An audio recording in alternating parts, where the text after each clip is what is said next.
Burrow airs it out. Chase. Hello. Touchdown. And I got a voice inside that needs to be fed.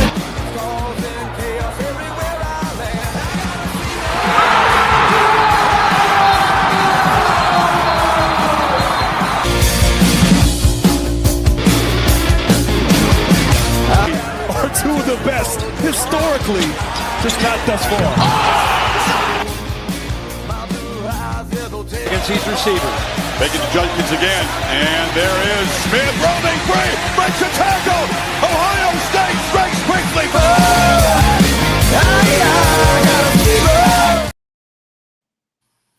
Good evening, everybody, and welcome to the first episode of the Maxon Report.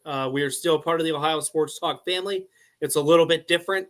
I went into a big video earlier this week explaining our new direction. We are going to give high school athletes going up to the next level a platform to put a personality and a big-time face to not only the stats and the jersey and the helmet, and we're going to find out what they bring to the locker room in the future and what they bring to future communities. We'll also learn a little bit about their background. I tonight am joined by Alter running back receiver, and I've even seen him throw a few balls. Drew Cripps. You do a little bit of everything on this team. Welcome to the program, sir. It's great to be here. Hey, it's great to have you. It's honestly great to have you. The Alter program, we love it dearly. I love it when I was there, and definitely love it now. So, especially moving forward. But thank you for coming on to the program. Thank you for your time. I know we're right in the heart of busy season. You guys are prepping for a new week. Big win last week. You want to kind of touch on that? Who'd you guys play? And big win. Yeah, for sure. We ended up playing Bellbrook. Both of us were sitting at 2-2. We just came off a hard loss versus Trotwood. They're a very skilled team. Got multiple Power 5 kids on, their roster. Had a really tough defense. We were only able to put up 6 points. It was 20-6, but the score, it doesn't show how close the game truly was. They got a pick 6 early. It was honestly a coin flip for that game, but they got the best of us. We were coming off that game a little disappointed. We knew we could hang with Trotwood, and we were really hoping we could come out with that win and stay above 500. But so we really went into Bellbrook, with that motivation to really come out with a win. And, we prepared all week. They run a wing T offense. We already saw it against Fairmont, and our defense, we do. Every Wednesday we go over to Coach Flanders' house. He always has a PowerPoint set up for us and everything, and we'll stay there for an hour and a half. They have food set up for us and everything, and we'll go by the PowerPoint one by one, and just study each play, each formation, what certain personnel, what did they do out of each formation. And I think that really prepared us. We've been doing that for the past couple of weeks, and I've really seen our defense grow because of that and become kind of more united since everybody, kind of knows their job and their responsibility. And we came into, Bellbrook, and defense really stepped it up, ended up winning 21-3. Their only 3 points is at the end of the half. They got some passes on us down the field to get them into field goal range at the end of the half. But second half, I'm pretty sure they only crossed the 50 one time and I'm not even sure if they crossed the 50, but they only got one first down. And they only got one first down. And so, our defense really came out to play, and our offense, we also needed to have a bigger week after only scoring 6 points against Trotwood which was the end of the game touchdown. So we really didn't do much on offense throughout that game. So we came into Bellbrook, started off slow in the first half, but after a pep talk during halftime, we were able to step it up, get 2 touchdowns in the fourth quarter, and really just maximize the lead and end up coming out with the win 21-3. Oh, 100%. You hit the nail on the head. Just the little adjustments that you guys made, and just absolutely came out and really put it to them on that game. But that was huge, and every week's feels like kind of a little bit of playoff atmosphere when you reach that 4th to 5th game in the season, because you want to sprint to the finish line and get to the postseason. But that's in the now. So, Drew, tell me a little bit about yourself. Have you always been in the Kettering area, and have you always been in the kind of the Alter program, so to speak? Because I know the South Dayton Knights have got, a few younger teams and stuff of that nature. Is that the pipeline that you came from? Yeah, for sure. Both of my parents went to Alter. My dad played football there. Mom went there. They're the same grade. And so I grew up in the Springboro Centerville area a little bit, but then I moved to Centerville when I was around, I'd say 3 or 4. And SDK, they don't start playing football until 3rd grade, I think. And Centerville starts playing 1st grade. And my dad he's huge into football, played it his whole life. He ended up walking on at Tennessee after his high school career and won a national championship in 1998, SEC championship.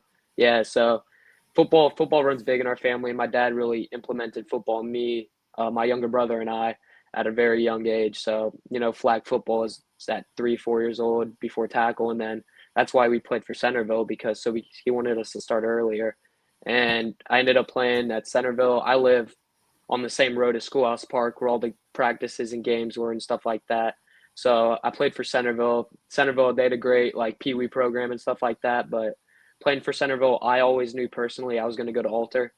And I ended up playing for Centerville 1st through 4th grade and then ended up making the switch to SDK in 5th grade. But yeah, Alter's definitely always been the plan, even though I played for Centerville a little bit as a younger kid. But for my younger brother, actually, he did the same thing as me. We both went to Alter school our entire life, Incarnation growing up and stuff like that. But my younger brother, he actually ended up really. Sorry, I think I lost connection real quick. But, no, your mic muted, but you're fine. Yeah, but my younger brother, he ended up actually staying with the Centerville route, and he ended up actually switching to a Centerville school, and now he's a freshman right now at Centerville. So yeah, we both took different paths with what we were given originally. My younger brother, I still try to get him to come, but he's rooted with all his Centerville friends and everything. So I think he's going to stay there. And my parents definitely, after that he made the decision, they don't want him transferring. They want him kind of just staying his ground and committing to what he actually committed to. But yeah, for me, the goal was always Alter, but it's just kind of funny how my brother and I had different paths. I don't have a younger sibling, but I am a triplet. I am all boy, we're all boys. So I get the kind of want to, be a little bit different than your brother in some way or another. We all graduated Miamisburg. So I kind of have a, not a deep rooted hate for Centerville, but a little bit of snottiness towards Centerville. We didn't start playing them until, goodness gracious, till I want to say 2006 when Miamisburg joined the GWAC. So, Centerville definitely holds a little bit of scorn for me because they'd always kind of beat up on us, especially in basketball. But, that's cool that you guys kind of have that healthy back and forth now. And, parents probably have to get a little half and half jersey at some point so they can run to different games. So that's definitely fun. And what position did you play start going out? What piqued your interest in football outside of family? Was there ever a player or a mentor or a college game that you were watching with your folks, your dad, and you were like, man, I want to be a part of that? Yeah. As a little kid, I actually started off getting into basketball first, with YMCA and stuff like that. And I don't really remember it, but I have videos of my parents graduating from preschool and stuff like that, of me saying growing up I want to be a professional basketball player, because that's what all kids say when they're younger. They want to be a professional this, professional that. And looking back on it now, I never realized it, but football's been my main sport since, from what I can remember. So it's kind of cool. It's kind of funny seeing that I wanted to be a professional basketball player, but I've just had my grandparents and everyone tell me from a really young age, they thought I'd be growing up, I'd be a sports commentator or just something like that, because of my love for the game at a really young age, just basketball and football. And they said I would just nonstop be talking about it and everything like that. So I don't really remember any of that, but I can definitely see it, because I've never lost love for it, football or basketball. So I don't really know about a player, or I grew up watching the Bengals, always been a big Bengals fan. And yeah, I just weekend. Oh no, that was rough game to watch for sure. But yeah, I've always grew up, watching the Bengals, and then obviously Ohio State because that's like the hometown team, and that's who my dad liked. And then also we got Tennessee because my dad played football for them, Oh yeah. so like those were the big three watching growing up. And so yeah, I don't know if it was really a player that like motivated me. I'd say the main mentor is my dad because like obviously he didn't force anything on us, but like he like got us introduced to it. And then once we saw that like my brother and I were serious about it, then he started to like, if you guys like really want to do something with this, then like we're gonna work for it. So like from a really young age, like growing up in Pee Wee and stuff like that, like he was hard on me, like for Pee Wee, like even in like yeah, like first grade, second grade.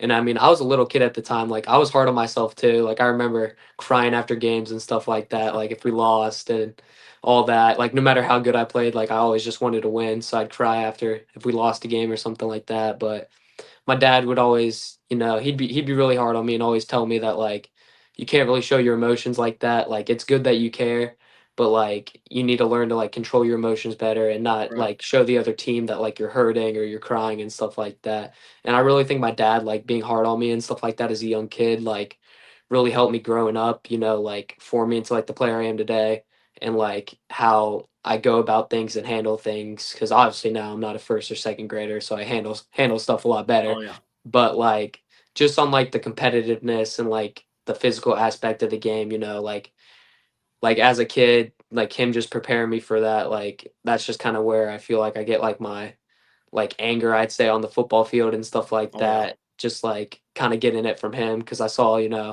if I like as a kid, I'd be like scared to mess up because like I didn't want my dad to get mad at me.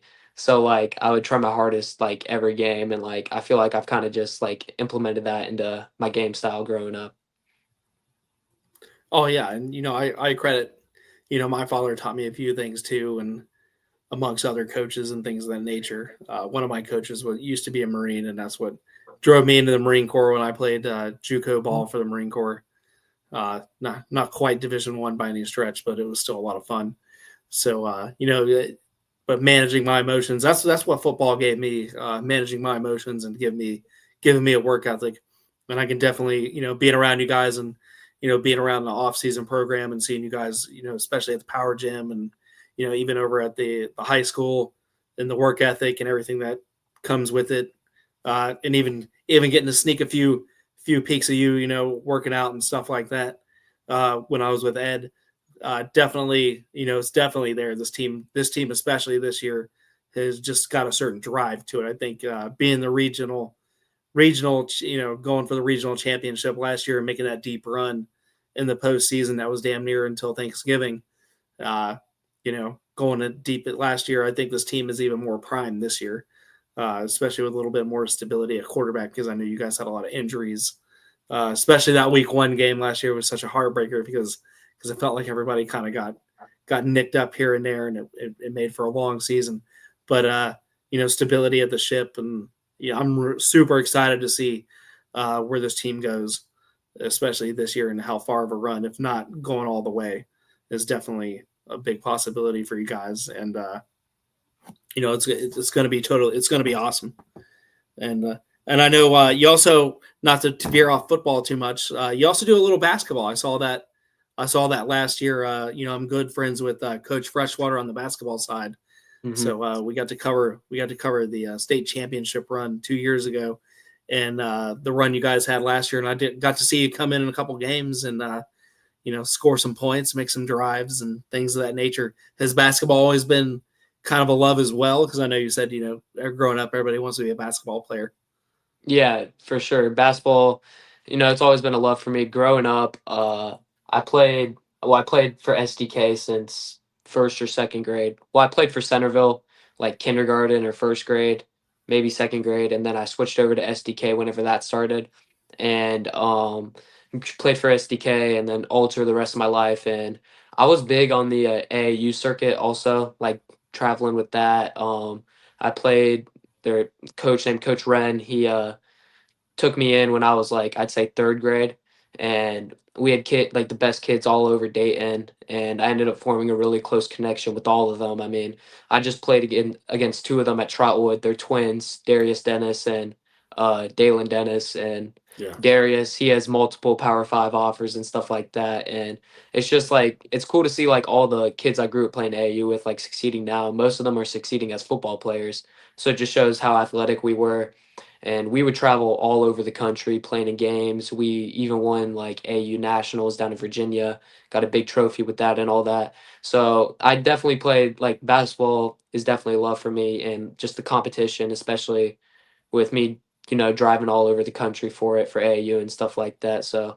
I've always loved basketball, but I realized in seventh grade that I needed to, stop playing AAU so I could take like that off season, that whole spring and summer and stuff Yeah. like that, instead of traveling all over the world, not all over the world, all over the country and the States and stuff No, like I know what that. you mean. Yeah. My daughter, my oldest, plays AAU basketball up here in Cincinnati, Northern Kentucky. So Yeah. I know all about all the traveling. And growing up, my brother did all-star Uh-huh. soccer. So believe me, man, my parents and me, and now myself as a parent, I get it. You definitely want to slow it down. She slowed it down also this year because she's in her sophomore year, 1 year behind you. Yeah. So it's definitely it starts to wear and tear and add up. So she's primarily got a new focus kind of going on. So I Mm-hmm. don't hate it, traveling a little bit less, but Yeah. that's fun because I do think one helps the other, especially when it comes to spacing and things of that nature. When whether you're running a route or trying to pick a hole or square up somebody, having that basketball knowledge, knowing how to plant your foot, knowing how to kind of control your hips, almost wrestling like. I think when it comes to catching the ball, finding space, and scoring touchdowns, I think having a basketball background definitely helps. You understand, especially being in the end zone, kind of being in that square there when it comes to basketball. Just in my mind, I think those two translate. My best receivers and tight ends and running backs I've ever coached all had a bigger background in basketball, and it just seemed kind of the two translated. Yeah, for sure. And then so let's fast forward here. You get to Alter. You got a lot thrown at you last year in your sophomore year. You absolutely killed it. Like I said, run all the way to regionals despite the rough start. And now this year, you guys are rocking and rolling. You go to you go across. Speaking of traveling, you go to Indiana, and you guys absolutely kill it over there. You play Linton Stockton, and 20 carries, 197 yards, and 4 touchdowns for Drew Cripps. Tell me, man, especially as a junior with another year to go, what did that feel like? It felt good. We were traveling all the way over there, so Coach Domsides really harped on us how like we need to get off the bus and get in the right like state of mind, that we need to go out here and do what we came here to do and just beat the other team. And our other running back on the offense, Noah Jones, we're kind of the, I'd say, like pack and punch duo, because we got Rod at quarterback, and then Noah and I at running back. We run like a split offense, so it's kind of equal carries with everyone. It works out good because it's hard to really spy one person. But Noah was coming off a concussion, so I was the sole running back for this week. So I knew like as a team, like the team, like kind of like I needed to step up my role a little bit this week, with Noah being out and me being the sole running back. I'm going to get more carries. And it was nothing new for me because with Gavin Connor being hurt last year, Noah Jones stepped in at quarterback, and then I was the prime running back for like say the second half of the year. So I mean, it's I've been used to it for the past year and a half, and just came into that game, and we saw Linton Stockton on film. We knew that we should be able to beat him pretty single handedly, and we just needed to go out there and just put our foot on, just keep our foot on the gas, and not take them lightly, because you can't really take many teams lightly in high school football because upsets are bound to happen. And Coach Domsides, he really emphasizes how we can't come out too slow or else we may fall too far behind. Just came out that game. I was actually coming off a shoulder injury against Taft. I had a AC sprain in my shoulder, and that was a heartbreaker too because we were up 27-7 in the fourth quarter, and I had to come out the game after that with my shoulder, and I'm sitting there on the sideline. We're up by 20 with 7 minutes left. I'm like, I was obviously upset I wasn't able to be out there, but I was like, we have a pretty comfortable lead. I'll just cheer on my teammates, hoping we can pull out the win. But that was a heartbreaker. Taft came back, ended up beating us. So I kind of felt like I felt bad, in the sense that like I got hurt and like I wasn't out there to help my team, finish out that game. And with like an AC sprain, it like going into Linton Stockton obviously wasn't fully healed. It's a very common football injury, but it's something you can play with. So I just came into that game, I needed to realize that I can't really focus on my shoulder injury and I just need to go out and play. And that's kind of what I did, just every time I saw a hole, just ran as hard as I can, just cutting across the field. We had great block in that game. And yeah, we were just able to pull out the win 35-0. And I was grateful enough with the great blocking we had and great play calling and, to set up the runs that I was able to have a good game. And I know it's a young season. Would you consider that win, or is there another game this season that feels kind of a defining moment for you and your teammates? I'd say definitely the Fairmont one for sure has to be a Yes. defining moment. We hadn't beat them in, I think it was 6 years possibly, ever since like 2020, 2019, maybe 2018. And so we went into that game with a chip on our shoulder because obviously nobody on our team had beaten them yet. And we realized like the seniors, Nolan Ogburn, he's a great leader Yes. for our team. Yes, he And is. he came to that game, gave a great pregame speech, got everyone hyped up. And I mean, we prepare for Fairmont after the second the season ends. We're already preparing for Yeah. Fairmont. We have a month off after the football season. I think it's like mandatory or something like that. I don't know. But right after It that is. month's right after that month's done, we're in the weight room early at 6 a.m. before school. And then we're meeting as a team, as teammates, just individually without the coaches and stuff like that, just running plays, doing routes, just getting prepared for the season. And the seniors did a really great job emphasizing like the importance of this game. And I mean, most of us already knew the importance, but we needed to emphasize it on the freshmen also and the sophomores, the younger kids like on scout team, because they're the ones helping us prepare for that game. So I just felt like we were really locked in, leading up to the game.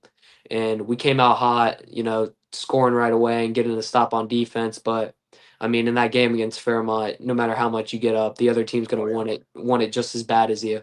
So they ended up coming back. Well, I mean, we were only up 7, but they ended up taking the lead like 4. I think it was 21-14 at one point. Yeah. They had two I was deep nervous.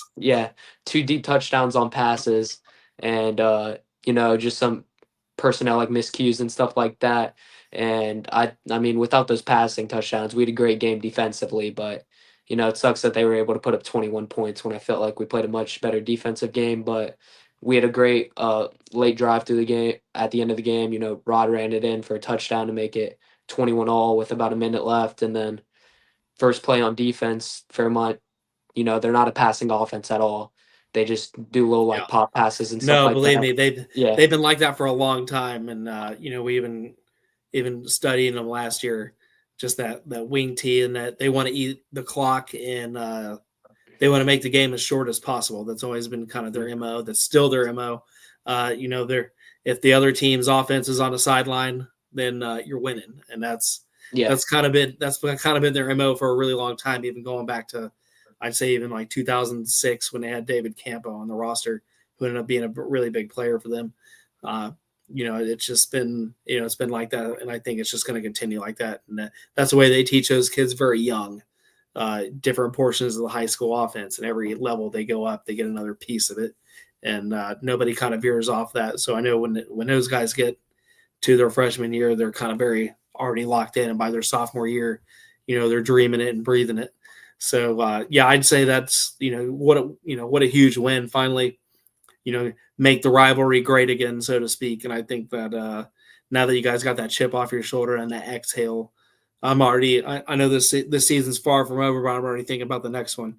But it's definitely going to be super fun. Mm-hmm. And but like I said, just that big game in Stockton, and 459 rush yards overall. You're at 7.4 yards a carry, if you didn't know that. 6 touchdowns rushing, and you're getting it done in a wide receiver room too. 117 yards through the air, 2 touchdown scores. But talk to me about defense. Where's your heart at? Do you love touching the ball, or do you love going out and just smacking the hell out of somebody, or is a little bit of mix of both? I definitely have to say it's a mix of both. Growing up, I've always at Centerville, I was actually quarterback and safety. I've always been safety my whole life, but I was quarterback at Centerville, but I never passed the ball. It was just straight bootlegs and sweeps with me and stuff like that. So I was always a running back at heart, just playing quarterback. But so yeah, I it's definitely a mixture of both. On the defensive side of the ball, like my freshman year, I got like 2 carries, and I was thankful enough for one of those to be a long touchdown. My first carry was like a 44-yard touchdown against Thurgood Marshall. But Yeah. yeah, so that was very exciting for me. But as the year went on, I started getting on some good varsity time at DB at corner. And then as the playoffs came around, I ended up being a full time starter on that state championship team where we made a run to the state championship. Started in that state championship game versus Yes. Glenville. Really cool experience. Tough loss though. They're a great team, a lot of great athletes that we came into that game, like full head of steam, like ready to go after that big win against Steubenville, but Glenville just kind of outmatched us in every aspect of the game, and we ended up falling short. But it was hard for the team, but definitely a great experience for me being so young as a freshman to like Oh yeah. already have played in every big game possible you can play in high school basically. So it prepared me good for the upcoming years. But I'd say for high school, like my heart at first was definitely at defense because I realized that's where I got the playing time the fastest. Right. That's just what I truly loved my freshman year because I wasn't playing offense much. Well, really offense at all. It was just straight time defense. But as the sophomore year rolled around, I was expecting, to play both ways, and the coaches were emphasizing that they need to get me involved on offense too. And I ended up playing kick returner, punt returner, and then I was obviously starting on defense. And then on offense, I was more of a wide receiver, I'd say, when we still had Gavin Connor because we still had Yeah. Noah Jones in the backfield and stuff like that. And I always wanted to play running back, but Noah Jones had a big sophomore year the year before, and they kept with that same offense. So against Fairmont, I was wide receiver, and then Gavin Connor goes down after a fake punt. I Yes. Yeah, that was heartbreaking for him. Yeah, losing his senior season because of that. He was a great player, started all 4 years. And so yeah, I was heartbreaking for him, but we ended up putting Noah Jones at quarterback and then brought me in at running back. And that just kind of set it straight for me. And then after realizing, well, I always knew what I could do with the ball, but after proving like to the coaches and the team what I can do with it and having the Yes. sophomore year that I had on both sides of the ball, it really made me realize like I may like offense a little more than defense because just thrill of scoring touchdowns, running the ball. Oh I, yeah. I I felt like I could impact the game more on offense than defense, honestly, because defense you can have breakout games with tackles and interceptions and stuff like that. But if you have a 3-4 touchdown game on offense, I'd say that's a lot more significant than having 15 tackles on defense or like an interception on defense and stuff like that. So I definitely felt like I could impact the game more, but my love for defense never went away. This year Yes. still playing the same position, starting both ways, still playing kick returner and punt returner. But I mean, yeah, defensive side, I love coming up. They always have me in a great position at safety. Some weeks I'm out covering people more as like a corner, but other weeks in the wing tee, I'm more of like a linebacker safety, like Lancer type coming up, being able to like have that free safety where I can just read the play and go fill and react. And that's what I love about the defensive ball and playing safety is I have that freedom, that the coaches like trust me with it to kind of go read and react and go make a play. But also on offense, like it's fun being in that backfield with Rod and Noah and just knowing that Yeah. whoever gets the ball out of the three of us, it can be a positive play. So both sides of the ball definitely for sure, but I feel like I've kind of loved off like started to like offense a little bit more as high school went on. Oh, and my love, I played both sides, and my love was definitely more for offense, but I did enjoy defense and special teams and getting the chance to smack Yeah. around some people, especially when you're a little bit frustrated on one side of the ball instead of the Hmm. other. You get to go out and you just get to like, all right, I had a bad offensive series. Now I can just go out and just take that frustration out, feel better about yourself, get a little water, get back on offense. Now you're feeling yourself. You can brush that off.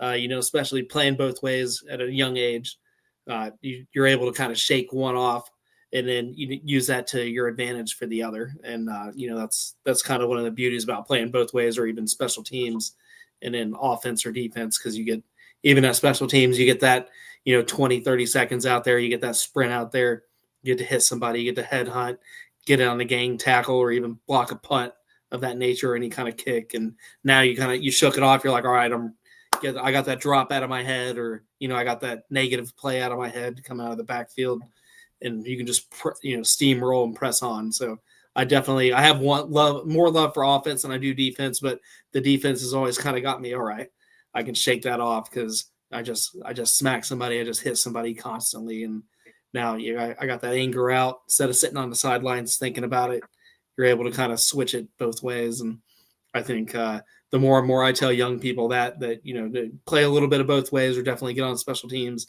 it's able to kind of reset your mind and get you into the flow of things, and you'll take off. And that's, from my coaching perspective, that's definitely my advice to most young players nowadays. So I'm glad you kind of see that, and play that kind of with swagger and swing. So Yep, yeah, for sure. But kind of pressing on here. We're up to 1,158 live viewers, so we appreciate everybody tuning into our show as we continue to go. Drew Cripps from Alter here, going into his junior year. They're absolutely killing the game right now. And Drew, who do you guys got? Who is on the schedule for this week? We're playing Fenwick this week. We're starting off our conference play, GCL play, and that's why that win against Bellbrook. Last year, we ended up going 2-3 into conference play because we ended up losing to Bellbrook, and that was hard on us going into GCL play with a losing record. So being able to come up with a win last week was big, and starting off with a winning record going into GCL play. And with the team we have this year, we're looking forward to possibly winning the GCL, and we have the confidence that we think we're able to do that. Oh, 100%. This team, in my opinion, and it's not being a little bit biased, I think you guys are going to go on a tremendous run. And, kind of getting to know you a little bit outside the sport. What's your hobbies in off season? What do you like to do in the summertime when you're not pumping those weights and doing those workouts from 6 a.m. to 9 in the morning? You get a little U time. What's Drew Cripps all about? Yeah, for sure. I'm big on hanging out with my friends. We have a big group chat, and in the summer, we'll make plans really every day. We're all busy with sports, with football, basketball, baseball, whatever sports, my friends and I play. And we always find time, at the end of the day, maybe after a scrimmage, a game, a lift, and stuff like that, to all get together. Whether it's playing, play poker sometimes. We'll go out and we'll play wiffle ball. Wiffle ball. Yeah, yes. we were big wiffle ball people this summer. We drafted teams early in the summer, and we stuck with it for the rest of the summer. So we're big wiffle ball people, and just going places and making plans. So I would say, like, I'm also big for staying in and kind of relaxing and stuff like that, because I like to have that free time to myself. But hanging out with friends is definitely a plus, and I'm grateful enough to have a great friend group, to go out and do stuff, and especially getting our license in our sophomore year and being able to. Don't panic me. My oldest is my oldest is just finishing that process as we speak. So as a dad, long process. As a dad, I'm a little bit stressed out about it, but no, she'll be a fine driver. But it's funny you say that, and hear you say wiffle ball, brother. I'm 36 years old, and wiffle ball was something we were absolutely killing back when I was your age. We all my neighborhood friends, and even the my co-host Doug that founded the podcast with me, we would go up to the same house every 2 to 3 days a week in this backyard, and we bought bases, and we had, like you said, teams already pre-picked out. I didn't have a group chat back then because the phones were like this big, and you had a T-Mobile. Everybody had the same Nokia prepaid phone, and if it wasn't before 9 p.m. when I could text you for free and hear from you. So back in my day, we had to get on a Huffy bike, and I had to run down the neighborhood to see if he was even home. And if I saw a group of bikes around the tree, I knew everybody was there. So Yep. But That and my daughter does the same. She's active. She goes to Kings Island a lot. She wears me out on some of the roller coasters up there. We're about to do the Hot next weekend. I recommend it. It looks pretty fun. But Yep. but that's great. Any movies? Are you a movie fan? Or do you have any like go-to movies that either for a bad day or a good day that just kind of puts you at ease? Yeah, for sure. I'd say around 8th grade and freshman year, I'd go to bed every single night, like watching a movie. I was a huge movie person. I just loved watching them, and it was something to kind of take my mind off if I had a bad day, a good day, or stuff like that. Like just having that free time at the end of the day to watch a movie, just kind of like relax and ease my mind. But I'm a big like action and like thriller movie and stuff like that. Like I love I'm trying to think of the name. I think it's like White House Down or like Olympus Has White Fallen or House Down. something like Yes, that. all Like those. yeah. Yeah, Olympus has that fallen. London has fallen. yeah, I Like watched that whole series. That was fun to watch. And then I'm also big on all the football movies. Friday Night Lights, both the TV show with the Dillon oh, Panthers and the movie with I, I forget what the name was. Something with a P, but that both those football movies and shows, they really I stuck out to me. I'll tell you, Drew, and not to cut you off. If you ever get the chance to actually read the book, Friday Night Lights, it is almost the movie is only like 2 chapters of the book, and then the show kind of goes over the actual no crap from start to finish. Chapter Yeah. by chapter. The show does a little bit better job of going in depth. But I tell you what, if you're a reader and you're ever bored or you're sick and you got some downtime, I'm telling you, if you read the book, it's twice as inspiring as the movie. I've read the book twice from cover to cover, and that's definitely I love to hear that. And you'll get into the you'll see the characters Hmm. from both the movie and the TV show pop up, and you'll be like, man, I know that. All right, then you'll get right into it. But I had a lot of downtime to read in the Marine Corps because we either train out in places with no electricity or deploy in places that didn't have a lot of entertainment options. So I became a reader late in life, but Yeah. definitely don't regret it. Yeah, sports movies. For me, it was Remember the Titans growing up.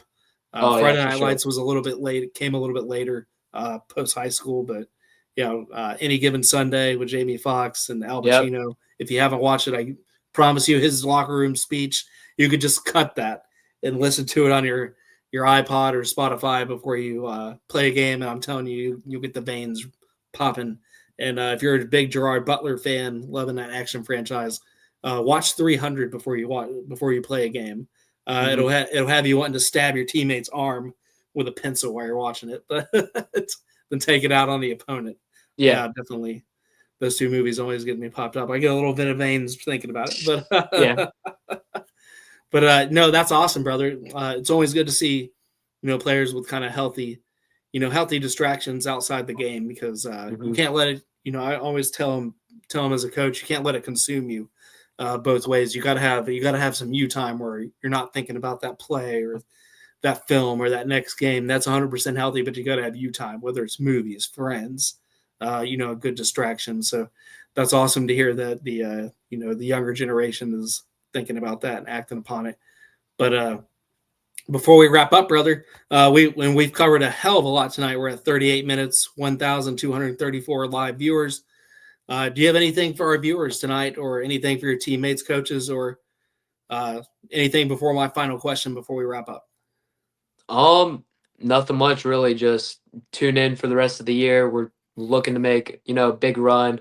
2 years I've been here, made it to the state championship, like I said, and then we were regional runner-ups last year. So we're in a new division this year. First 2 years of my high school career, freshman, sophomore year, we were Division 4. This year we're Division 3, and especially with the playoff change, instead of 16 teams for a region, it's 12 teams make it for a region. So, that kind of motivates us and puts a chip on our shoulder that we really need to be not perfect, but we need to step up our game this year because we really don't have much room for error. And with this team and the drive that we have, and the hunger that we have, Oh yeah. we're expecting to make a big run, and I'm really looking forward to what the rest of the year holds. And I'm looking forward to it too, and I'll be a part of it. We'll definitely be in it, and I would love to bring you back on, especially later in the season, right before you tip off basketball, and check in on you. I love having guests return if you enjoyed the show.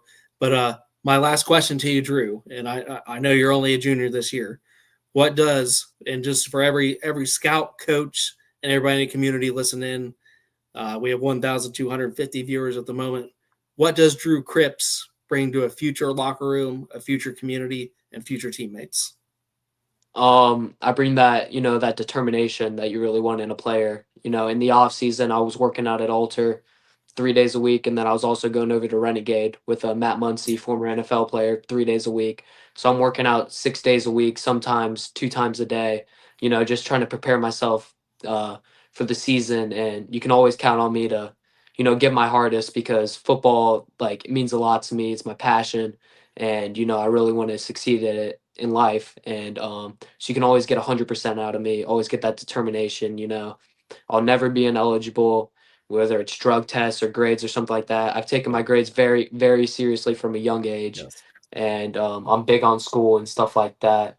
And you also have that, that leadership from me. Even though, like, since I had a pretty big role my sophomore year, I realized even though I'm young, like, I can still be a leader on this team, and I can still motivate my players, even the juniors and the seniors at the time.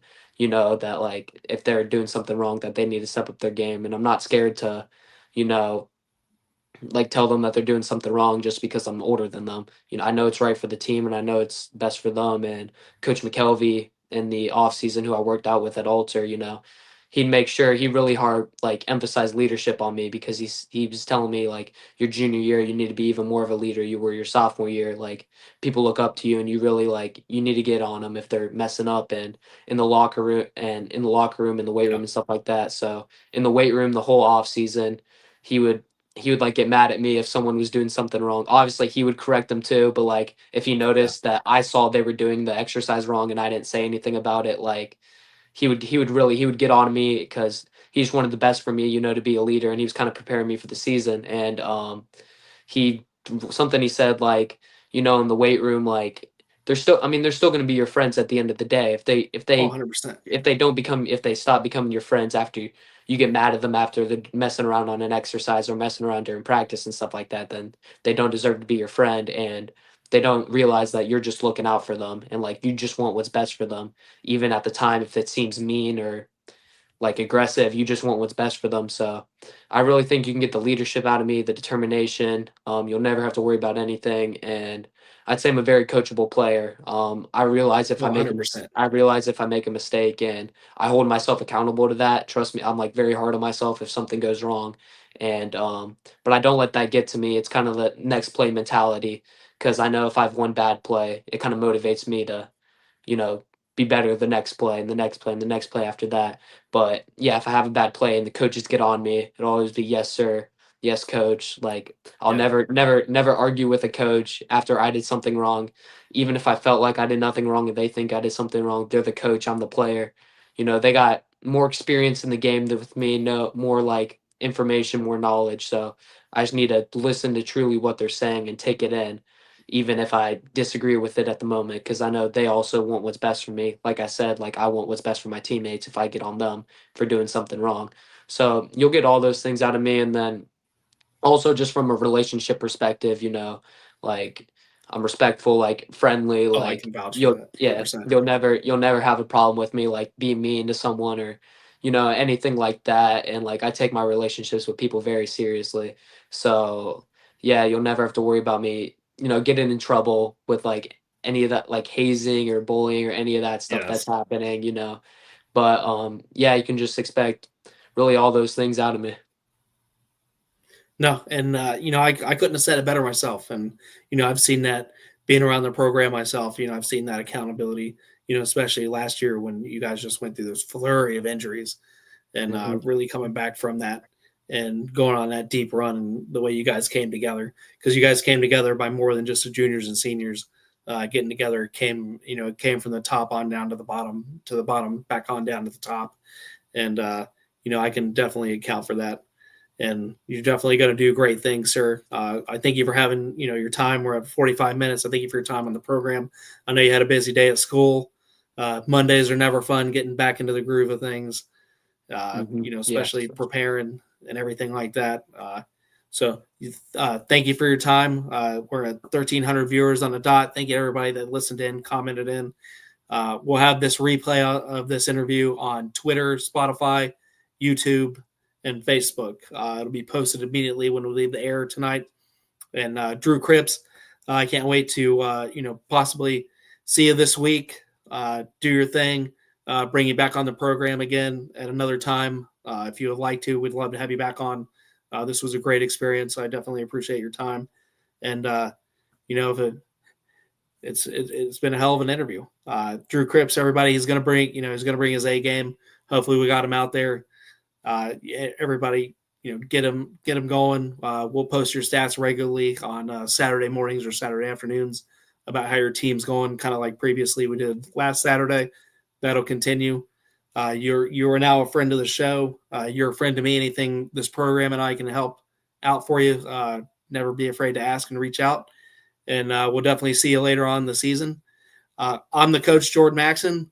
This is Drew Cripps. This has been Ohio State Sports Talk presents the Maxon Report. You all have a great evening and out.